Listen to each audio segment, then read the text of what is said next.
Welcome à Cannes. Non, vous ne vous trompez pas d'émission, vous êtes toujours dans les rendez-vous de Paris, mais qui s'est une fois de plus délocalisé à l'extérieur. Aujourd'hui, vous allez avoir une émission très riche en diversité de sujets. Vous allez avoir des personnes que vous connaissez, peut-être d'autres que vous ne connaissez pas. Je vous propose vraiment un mélange à la fois de testostérone et de girl power. Le premier sujet que nous allons voir, il s'agit des femmes et notamment d'une association. Il s'agit de Women in Africa.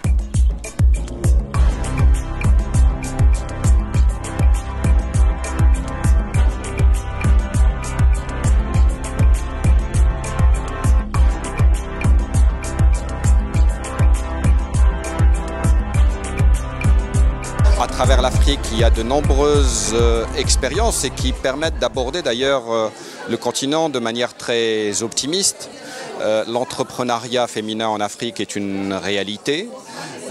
Comment ces entrepreneuses peuvent être en connexion, comment on peut créer les conditions d'un marché plus intégré, comment les questions de financement, les questions de renforcement de capacité peuvent, dans une approche d'échange et de coopération et de collaboration sud-sud, déjà être en partage, et puis d'être en partage avec les pays du Nord. Ce soir, la dimension économique, la dimension entrepreneuriale de la femme, la dimension qui lui permet d'avoir l'autonomie et l'indépendance financière est souvent un levier sur lequel il faut renforcer l'action parce que souvent c'est le point de départ pour pouvoir accélérer le mouvement. Women in Africa est une initiative pour encourager les femmes africaines dans le domaine de l'économie. Et cette économie en particulier qui a un impact social, c'est-à-dire qui a un impact sur les grands enjeux du continent, que sont la santé, la nutrition, l'éducation, l'agriculture. Et moi je pense que c'est par l'économie que les choses peuvent évoluer et non pas par le social. Parce que si on démarre par le social, c'est très difficile de monter, alors que si on part sur l'économie, on a beaucoup plus de chances de voir les choses bouger. Et plus il y aura de femmes à la tête d'entreprises ou des États, et mieux les choses se porteront pour le continent. Et donc les femmes africaines, connaissant mon énergie, sont venues me chercher pour cela. Et c'est avec plaisir que je mène ce concept avec une entreprise franco-africaine. Les femmes ne doivent pas se limiter à des micro-entreprises, elles doivent parvenir à développer des macro-entreprises et pourquoi pas avoir l'ambition de devenir des championnes panafricaines, voire internationales. Il faut accepter en fait de sauter le pas. Et de se dire que c'est possible. Il faut simplement s'en donner les moyens. Des femmes extrêmement compétentes, il y en a beaucoup. Des femmes qui font des choses dans des secteurs qui sont celui de l'agriculture aujourd'hui, qui est en pleine expansion et qui est un indispensable du développement économique et de la diversification économique de la plupart des pays dans lesquels on peut voyager en Afrique aujourd'hui. Il y en a beaucoup. Donc il faut tout simplement qu'elles n'hésitent plus à sauter le pas. Et de se dire, au lieu de penser en taille micro, on va penser en taille macro, on va devenir, pourquoi pas, les futurs Danone africains, pourquoi pas devenir les futurs Chanel de demain, on en a la possibilité. Si on prend ne serait-ce que le cas du textile aujourd'hui en Afrique et du design, il y a énormément de choses qui sont utilisées par d'autres, par des designers français, par des designers anglais, et qui sont exploitées à des prix extraordinairement élevés. Et quand on vient en Afrique, on se rend compte que c'est sous-exploité, sous-utilisé. Et tout ça, c'est aussi parce qu'il n'y a pas suffisamment de branding et pas suffisamment de valorisation du Made in Africa. Et c'est ce qu'il faut assumer. Les médias ont aussi une responsabilité importante au travers de leur capacité à valoriser ces produits-là, de valoriser ces initiateurs sur le continent africain pour qu'eux aussi gagnent confiance et surtout qu'ils puissent jouir d'une visibilité qui soit plus importante. On me reproche d'être une femme d'affaires. Si je n'étais pas une femme d'affaires, ça n'existerait pas. Si quelqu'un avait voulu faire ça dans le cadre d'une association, il n'aurait jamais eu les budgets pour le faire. Ça coûte beaucoup, beaucoup d'argent. Moi, aujourd'hui, j'ai investi, je perds beaucoup d'argent sur cette affaire. J'espère qu'elle sera rentable parce que le projet est magnifique, c'est lourd à porter, très, très lourd à porter. Et je trouve souvent les critiques injustes parce que ce qu'on fait est bien. Je pense pour les femmes, on a un conseil qu'on écoute, on a des ambassadrices qui nous font remonter de l'information et donc on travaille dans l'écoute et nous, notre métier c'est de restituer, c'est de faire cette rencontre mondiale, ces rencontres maintenant régionales, important. On a vu ici ce soir que les femmes en Afrique ne se connaissent pas entre elles et voilà, si ça avait existé, je ne l'aurais pas fait. Je l'ai fait parce qu'on est venu me chercher, parce que ça n'existait pas. Et j'espère, et je suis d'ailleurs à la recherche d'une femme présidente africaine qui sera à mes côtés. Et donc voilà, c'est la prochaine étape. Mais pour l'instant, je voulais assurer le fait que ça puisse exister. Et donc avec une équipe de professionnels à mes côtés. La femme est la première personne qui éduque l'enfant, garçon ou fille, et surtout la femme pendant les périodes de conflit, et vous connaissez la tragédie par laquelle on est passé, la femme est celle qui est là pour reconstruire, et au Rwanda en particulier. Les femmes se sont retrouvées donc chefs de famille, de facto, et donc à la tête de plusieurs structures.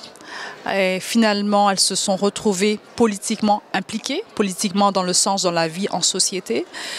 Elles ont ensuite été, évidemment, il y a un écosystème très, très favorable aux femmes parce que tout de suite, le président Kagame, qui est assez pionnier dans ce domaine, dans les conditions, dans l'épanouissement des femmes, a établi des quotas.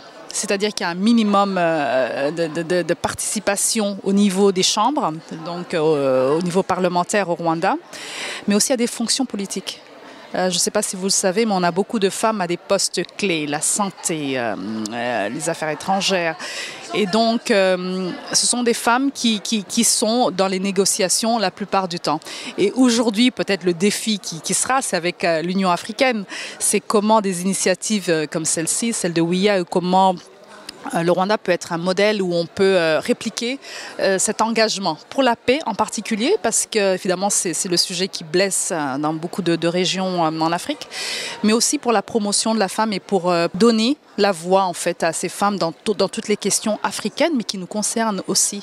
Donc on a déjà une femme à la tête, mais il faut aussi des solutions vues et revisitées par des femmes. De nombreuses réformes ont été introduites sous l'impulsion de Sa Majesté le Roi.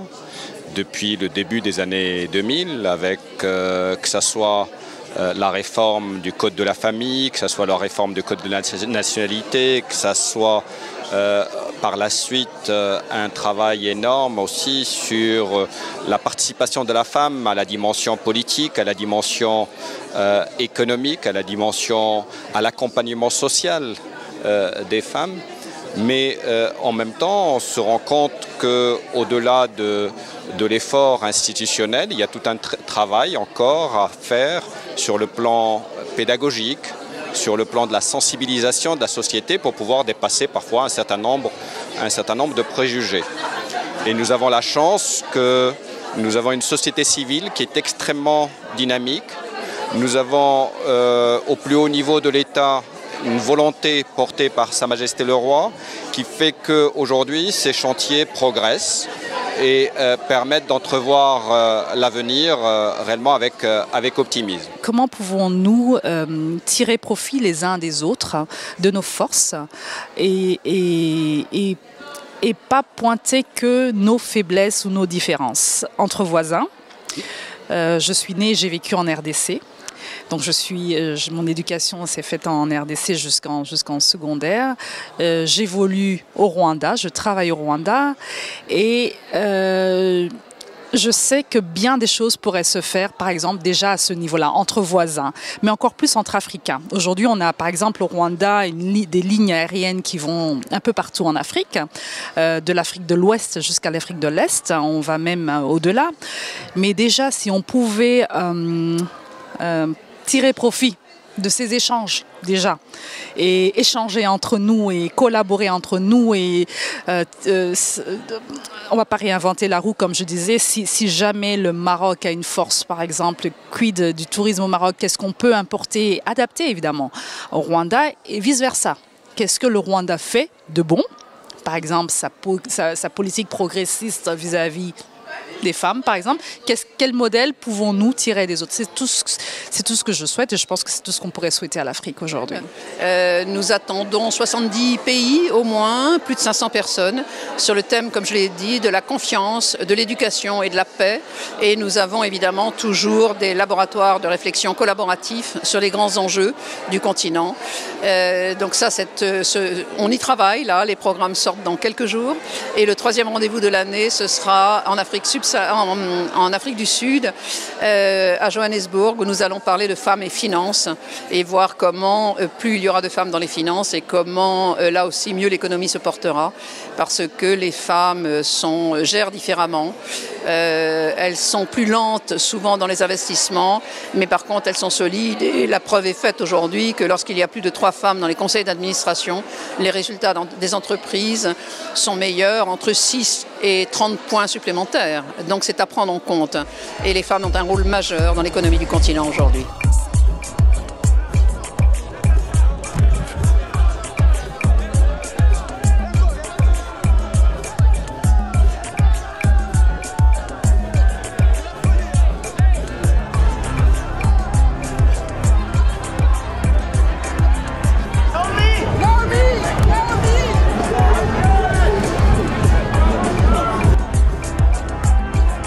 Bon allez, on est entre nous. Ici, là, juste derrière, c'est là où toutes les stars, bien sûr, remontent ces fameuses marches pour aller à la projection des films. Et effectivement, il y a plein de talents africains cette année qui ont marché et évolué sur ce tapis rouge. Oh là là, ils sont plutôt baraqués, tous ces messieurs-là. En fait, c'est le service d'ordre, le service de sécurité du Festival de Cannes. Bon, même avec mon accréditation, c'est pas grave, je ne peux pas passer la barrière, mais je vous propose, grâce à ces messieurs qui m'entourent généreusement de tous leurs muscles, d'aller voir un sujet très particulier. Je vous avais parlé tout à l'heure de testostérone. Et ben moi, je vous propose un niveau de testostérone extrêmement important. Est-ce que vous avez une façon de travailler vos muscles, messieurs? Bah, franchement, à part la nutrition. Couscous, pastilla. Voilà, tout ce qui est plat traditionnel marocain. Et après une bonne séance de sport pour bien éliminer tout ça. Et normalement, voilà ce que ça donne. Voilà le résultat. Voilà le résultat. Un peu de mafé pour le frère. Oui, du mafé. Venez vers moi là. Venez, approchez-vous. Ah mais allez, ne faites pas le timide. Bon, qu'est-ce que vous faites vous? Vous entretenez vos muscles de quelle façon? Non, de façon naturellement. Je mange bien et puis je fais juste courir. Ah bon, vous faites quand même un peu de sport, rassurez-moi, vous n'êtes pas aussi beau naturellement. D'accord. Ah, voilà des sportifs. Bon alors, je vous avais proposé de la testostérone, vous allez en avoir, vous allez voir des montagnes de muscles. Messieurs, désolé, vous allez voir, ils sont vraiment ultra costauds. Ouais. Plus que nous? Presque plus, oui. Allez, on regarde ça ensemble. Ah, j'aimerais bien tester ça. Merci beaucoup.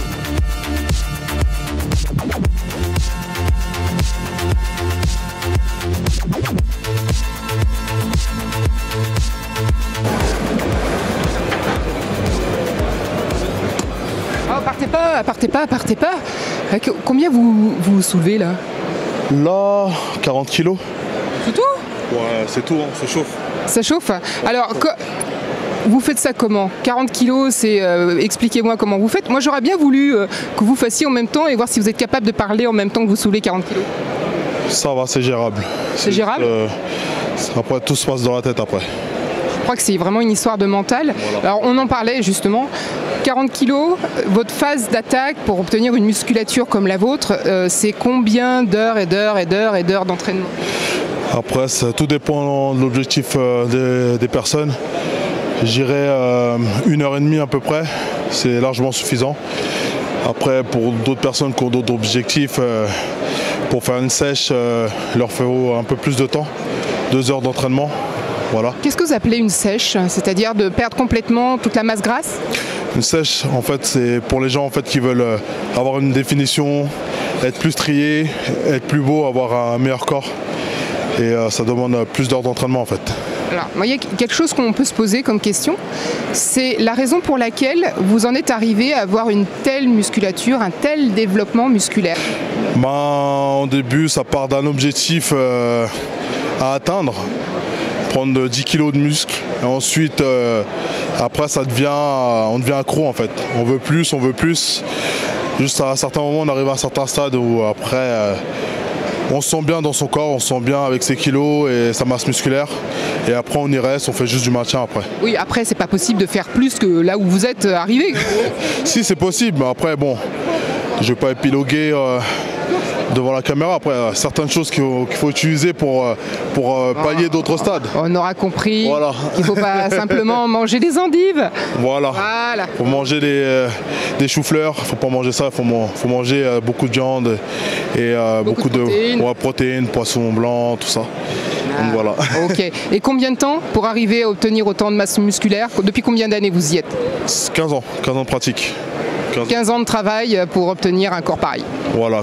15 ans d'acharnement, de hargne et de détermination pour arriver à ce stade. Trop bien.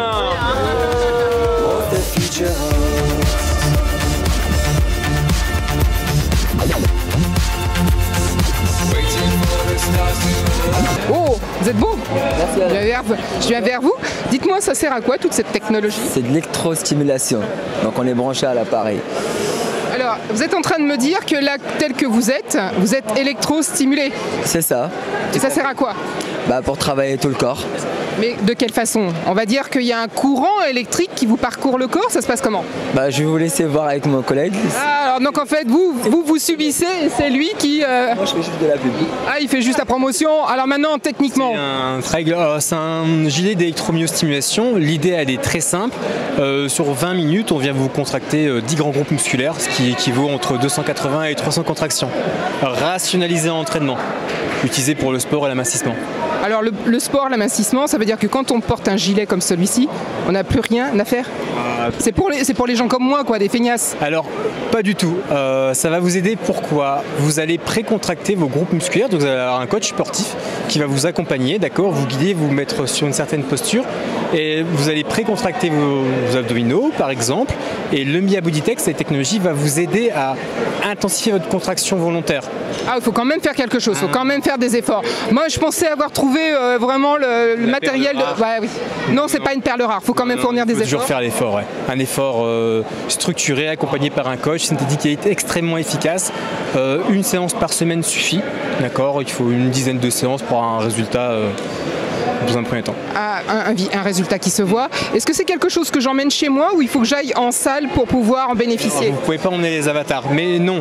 Vous pouvez très bien avoir un coach sportif qui vous accompagne chez vous, donc on a les coachs à domicile. Vous pouvez pratiquer ça en centre. Les séances durent toujours 20 minutes. Et à titre personnel, vous pouvez effectivement vous équiper, mais il y a une formation à suivre. Ah oui, donc on n'enfile pas simplement le costume. D'être pris en charge par un coach.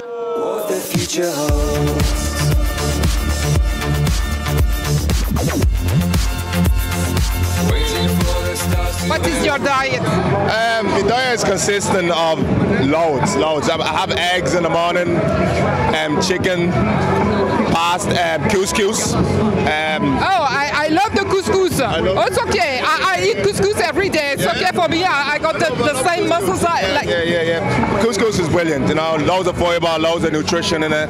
It's brilliant. Potato, normal potato, or sweet potato, fish. I love fish.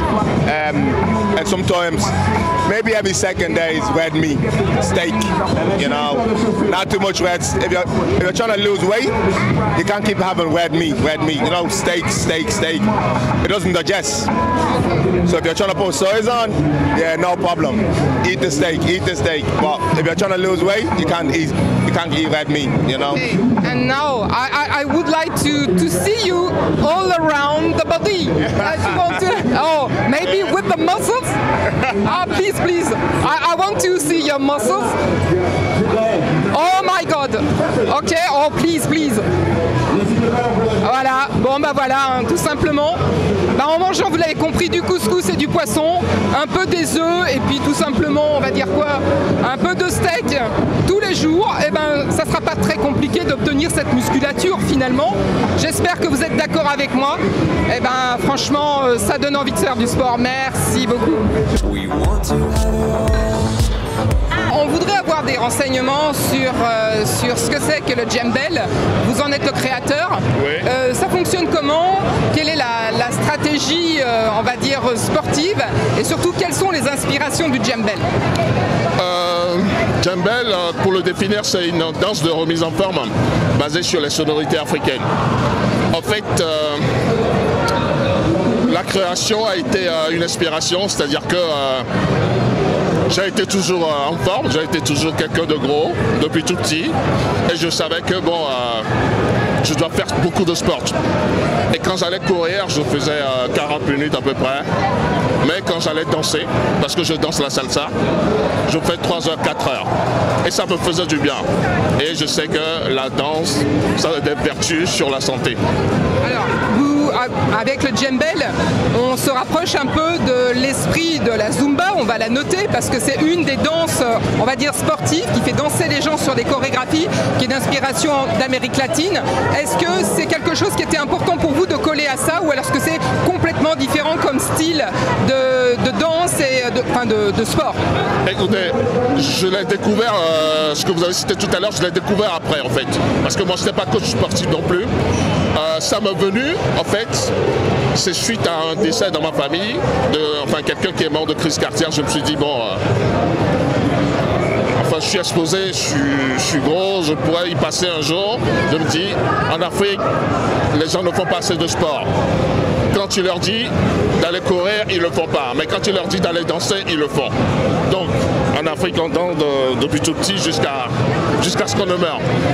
Donc, c'est là où l'inspiration m'est venue de créer un truc. Et qu'est-ce qu'ils aiment, l'Africain, c'est danser. Donc voilà, j'ai pris leur musique. Les musiques de toute l'Afrique, c'est-à-dire le Sénégal, par exemple, on danse avec les mains, beaucoup, et en passant par la Côte d'Ivoire, coupé décalé, Guetta, Dombolo, tout ça, tout mélangé, c'est ça qui fait djembel. C'est-à-dire que, par exemple, le Dombolo, on va beaucoup axer la danse sur les reins. Le Sénégal, c'est surtout les mains, et quand on descend un peu plus en Afrique, c'est beaucoup plus les pieds. Les Maasai, par exemple, ils sautent. En fait, le djembel, c'est la danse africaine structurée.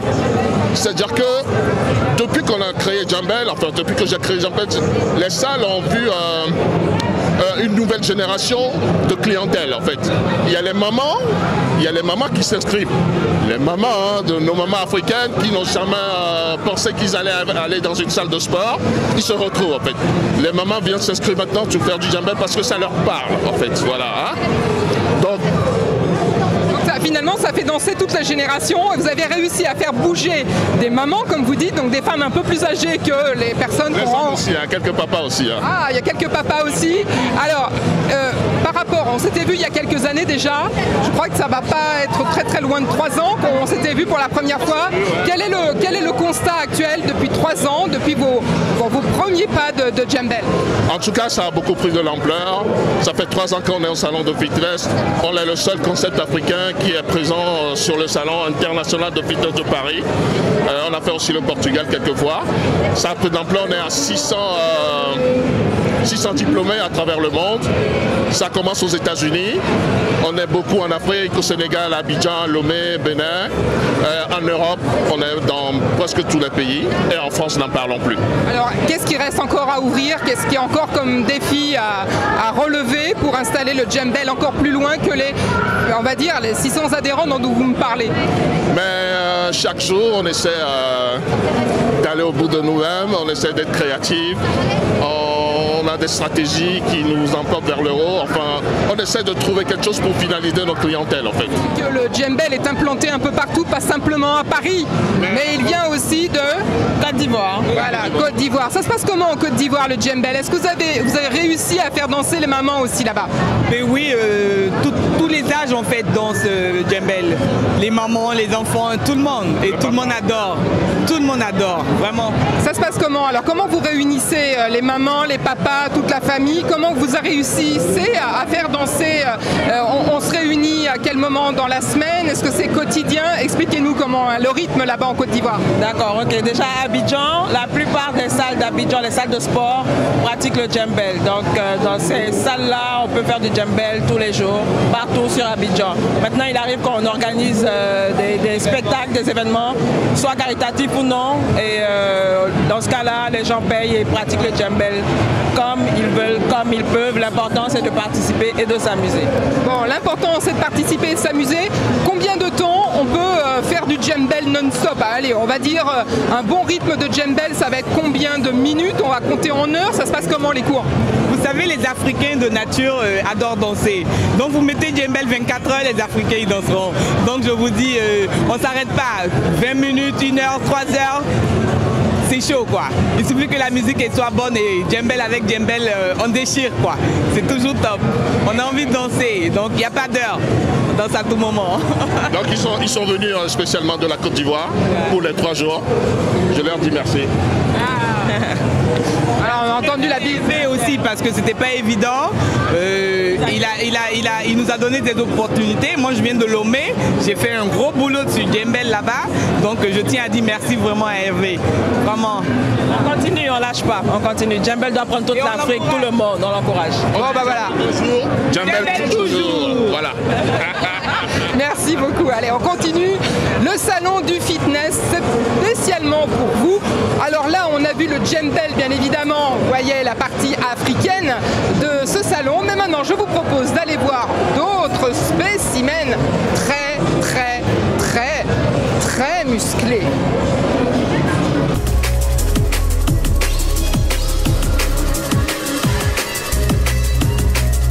Ah, et qu'est-ce que vous mangez? Qu'est-ce que vous mangez? Alors du riz complet, des asperges et de la viande rouge. De la viande rouge qui n'est pas très rouge, elle a l'air bien cuite. Elle est bien cuite, j'aime bien quand elle est cuite. Ah, mais c'est parce que c'est un régime particulier, c'est un régime spécial? C'est ça, exactement. Je vous laisse manger, hein. C'est vraiment très inconvenant de venir vous interrompre au moment du repas. Je comprends parfaitement justement la curiosité et le fait de savoir pourquoi je mange ça et qu'est-ce que c'est. Alors justement, est-ce que vous êtes obligé de manger très régulièrement dans votre journée pour entretenir votre musculature? Alors l'idée est d'apporter justement au corps des rations en fait constantes. Ça veut dire qu'on mange régulièrement entre 5 et 6 fois par jour. 5 à 6 fois par jour. De façon à apporter justement au corps suffisamment de nutriments pour se développer et qu'il ne soit pas en restriction en fait. D'accord. Bon, moi aussi je mange 5 à 6 fois par jour. C'est des bonbons, c'est du chocolat. C'est pas pareil, c'est pas le même apport. Et là l'idée est d'avoir tout le temps de la protéine, des glucides, des lipides, justement de façon à développer le corps au maximum en fait. Alors est-ce que vous avez des périodes de montée, de baisse de poids par rapport à vos concours, j'imagine? Bien sûr, là actuellement je suis en prise de masse. L'idée est de manger un peu plus de calories que ce que nous avons besoin réellement pour faire de la masse, prendre du poids, faire un peu plus de muscle et aussi un peu de gras, mais limiter le gras, le minimum de gras possible en fait. Alors je suis en train de voir que vous avez une particularité particulière, on va dire très particulière. Oui, très particulière. Est-ce que je peux vous demander de vous lever? Est-ce que c'est un problème? Alors, ce que j'aimerais, c'est que vous veniez vers moi et que vous découvriez avec moi ce que je viens de découvrir. Vous êtes vraiment quelqu'un d'exceptionnel parce que moi, je vous ai déjà vu à la télévision. J'ai vu des sujets sur vous, parce que vous êtes vraiment un monstre de ténacité, de pugnacité. L'idée est de pouvoir montrer aux gens que tout se passe dans la tête. Venez. On va s'approcher un tout petit peu. Et vous allez découvrir avec moi la particularité de mon ami, voilà, Olivier Enogo, qui est en train de... lui aussi va être stupéfait. Ben, vous avez remarqué quelque chose de spécial? Voilà. Et ben c'est que... Quel est votre prénom? Edgar. Eh bien Edgar, ben, il n'est pas comme tout le monde, il est exceptionnel. Et je pense que ça, c'est vraiment une force de la nature, n'est-ce pas? Alors, j'ai vraiment comme motivation de dire à ma famille, et l'idée, je justement, comme je vous disais, c'est de montrer aux gens que tout est possible dans la tête. Une fois que la tête est acceptée, le corps suit en fait. Et c'est ça en fait, c'est mon combat de tous les jours entre guillemets, à travers les réseaux sociaux et tout ça. Montrer aux gens qu'on peut, que la vie elle continue malgré un tragique événement en fait. Voilà, et encore plus fort qu'avant, j'imagine. Exact, avec une adaptation de la vie différente qui nous force à être plus fort en fait. Ouais, mais je trouve ça exceptionnel, bravo. Merci. Je pense que c'est une énorme leçon de vie, de force et de courage que vous donnez à beaucoup de gens qui nous regardent en Afrique et ici aussi sur le continent, des personnes qui traversent en fait la Méditerranée. Voilà, et la force, le courage, ben vous en êtes aussi. La vie, elle continue surtout. Voilà. Merci beaucoup Edgar, c'est un vrai plaisir. Je suis ravi de vous avoir empêché de manger. C'est qui votre préféré? Ah bah c'est vous. J'ai de la chance quand même les amis, spécialement pour les rendez-vous de Paris, ben, on a un jeune homme qui est un fan en fait de l'émission et aussi d'une autre émission sur Vox Africa.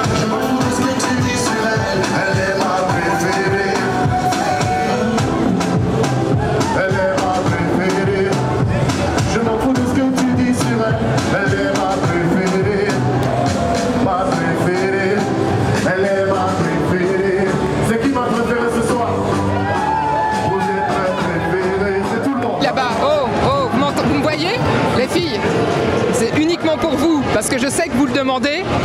Vous voulez entendre un petit peu ce que c'est qu'Annabit. Prêt à chanter un petit peu a cappella? C'est parti? C'est parti. Tout au début, elle voulait me baratiner. Mais mademoiselle s'est fait piéger, elle est tombée amoureuse de moi.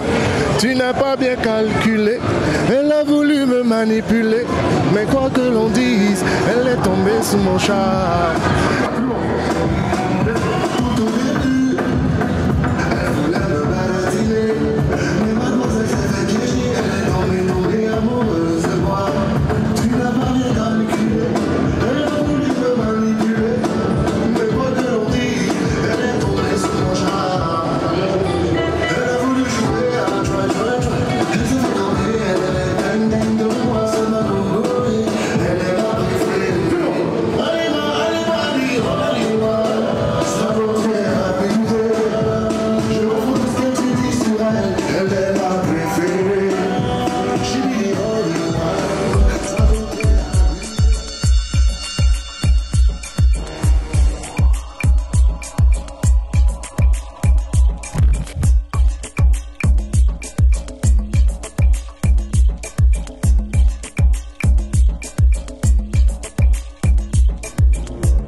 Effectivement, pendant le festival, c'est un festival de stars, de glamour, de paillettes, de bling-bling, mais c'est aussi Cannes, un port de la Méditerranée. Je vous propose d'ailleurs de traverser la Méditerranée pour vous retrouver une fois encore au Maroc. Au Maroc, on va rentrer dans un endroit qui n'est pas forcément connu de tous. Si vous prenez la route pour vous rendre de l'Europe jusqu'au continent africain, vous avez peut-être déjà fait ce chemin-là, descendre par l'Espagne, aller jusqu'à Gibraltar et ensuite vous retrouver à Tanger. On va aller directement au port de Tanger et je vous propose une visite spéciale rien que pour vous.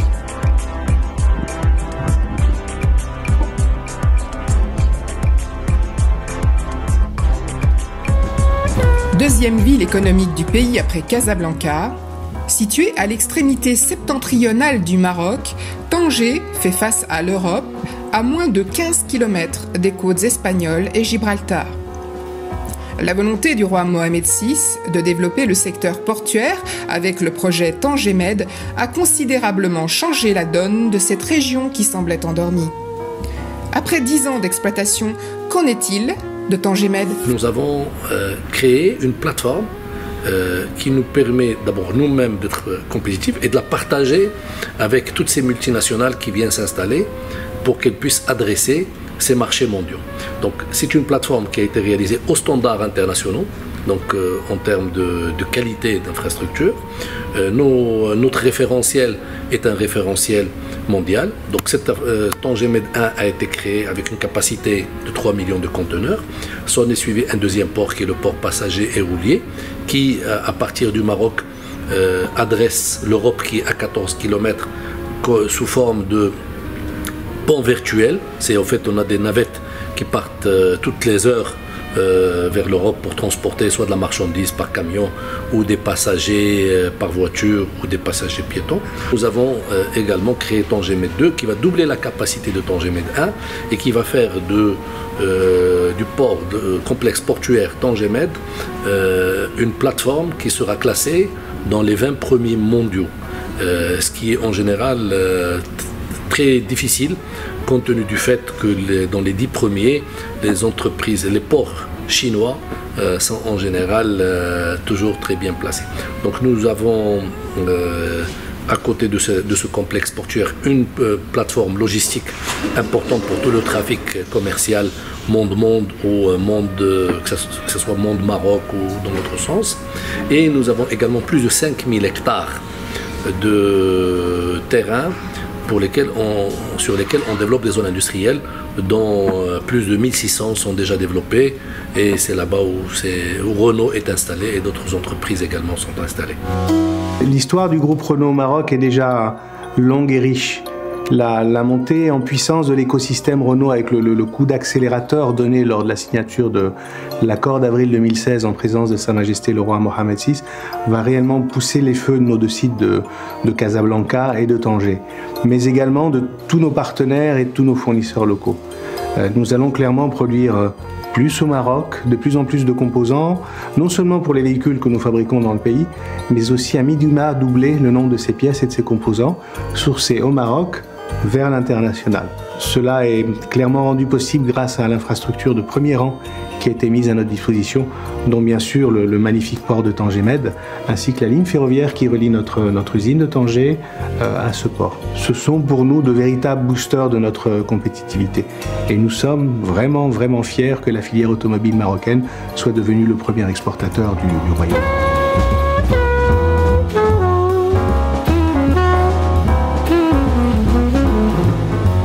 Ici, on fait tout l'assemblage. On ne fait pas la mécanique moteur. Mais par contre, on fait l'assemblage des parties mécaniques de la voiture. Et les moteurs? Comment? Les moteurs, non, ça vient beaucoup d'Espagne, on a Valladolid. Et puis Séville pour les boîtes de vitesse. 1200 véhicules jour, voilà la production quotidienne de voitures qui s'en vont directement de l'usine Dacia Renault pour alimenter le marché international et notamment le marché marocain.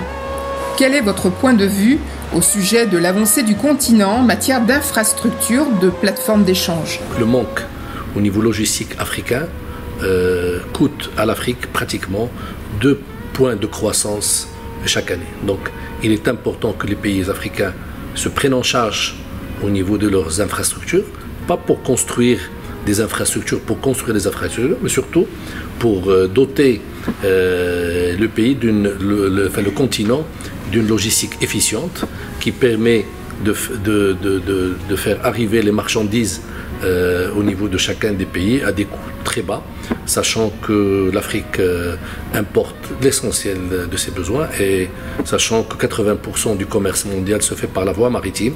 Donc il est très important qu'au niveau des ports africains, qu'il y ait une certaine efficience et nous avons aujourd'hui au niveau africain une sorte de mode général où en fait on parle en permanence de partenariat public-privé, des PPP. Le partenariat public-privé ne veut pas dire qu'on transfère nos problèmes à des entreprises étrangères pour venir gérer et nous résoudre nos problèmes. Le partenariat public-privé, dans le domaine portuaire, dans le domaine des zones industrielles, ce qui est important, c'est que l'État, pour des questions de souveraineté, continue à maîtriser les flux à l'arrivée au départ, parce que ce sont des points de PIB de croissance, comme je disais, mais c'est aussi un pourcentage en termes de coût de ces matières que les populations consomment. La zone de franche de Tanger est une zone franche et comme telle nous offre beaucoup de facilités en termes d'importation de nos matières premières et réexportation, puisque nous exportons 100% de notre production. Et nous avons trouvé dans la zone franche à la fois donc, un soutien sans faille des autorités locales et des autorités de la zone, et puis également des infrastructures de niveau mondial. La zone franche de Tanger aujourd'hui est classée parmi les premières mondiales et sans doute la première en Afrique, je crois. Avec divers secteurs automobiles, aéronautiques, textiles, agroalimentaires, électronique ou énergie renouvelable, bon nombre d'investisseurs mondiaux ont intégré la plateforme TangerMed. Et quelle est la place des partenaires africains? Aujourd'hui, au niveau du transport maritime, il n'y a aucun armement africain. La plupart des opérateurs au niveau mondial et qui maîtrisent l'essentiel du flux au niveau mondial sont des armateurs internationaux. Les opérateurs portuaires aujourd'hui sont essentiellement des opérateurs mondiaux, internationaux. Et nous n'avons pas beaucoup d'opérateurs, en tout cas du continent, où ceux que nous avons sont de taille très réduite. Donc l'idée, c'est de créer des synergies avec des autorités portuaires, avec les États africains, aussi bien pour créer des projets comme TangerMed, des projets nouveaux, des projets qui permettraient de donner à ces pays toute la capacité de maîtriser les flux logistiques, ou aider à la réalisation de projets industriels ou de projets logistiques qui permettrait à ces pays d'être dans la boucle, en tout cas dans la chaîne de valeur, qui est la chaîne de la logistique, et ne pas tout transférer vers des entreprises dont l'intérêt est certain pour ces flux de marchandises. Donc la logistique, de plus en plus, va devenir un enjeu majeur au niveau des échanges mondiaux, au-delà du transport maritime. Les livraisons au niveau de l'interland, au niveau du pays, que ce soit sur le plan ferroviaire, terrestre ou au niveau des zones de traitement, va devenir un enjeu important sur les années à venir. Nous avons des relations bien sûr naturelles avec les pays de l'Afrique de l'Ouest.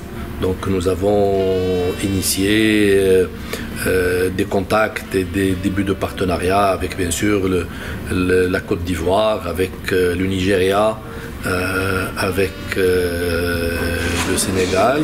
Nous avons également un projet de coopération avec Madagascar. Nous avons également un projet à l'étude en Éthiopie et des contacts sont en cours avec Djibouti et avec un certain nombre de pays pour étudier toutes les opportunités. Vous savez, on est très sollicité par l'ensemble des pays africains. Nous avons des accords cadres avec le Cameroun par exemple, ou des accords ou des études que nous réalisons pour un certain nombre de pays.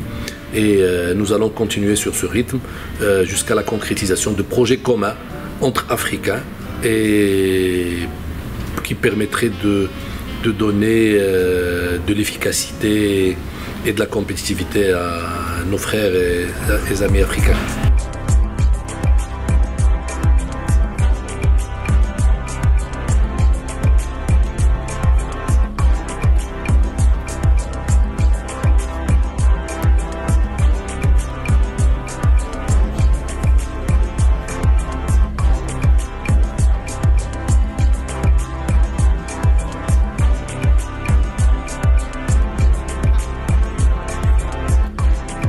Africaines, on en trouve ici sur la Croisette. Vous venez d'où?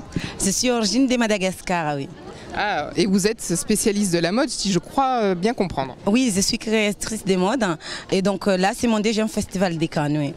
Deuxième festival de Cannes. Bon alors, des belles africaines, on en a. Des talents africains, on en a ici à Cannes. On en a aussi ailleurs, et notamment au Cameroun. Moi, je vous propose d'aller directement au ministère des Affaires étrangères, où Madame Rolande Camogne venait de recevoir une distinction pour tout ce qu'elle fait pour l'Afrique. Oui, c'est un talent aussi. Vous la connaissez à travers The Voice Afrique francophone. On y va? On va aller la voir? Oui, allez, c'est parti. On y va, c'est parti.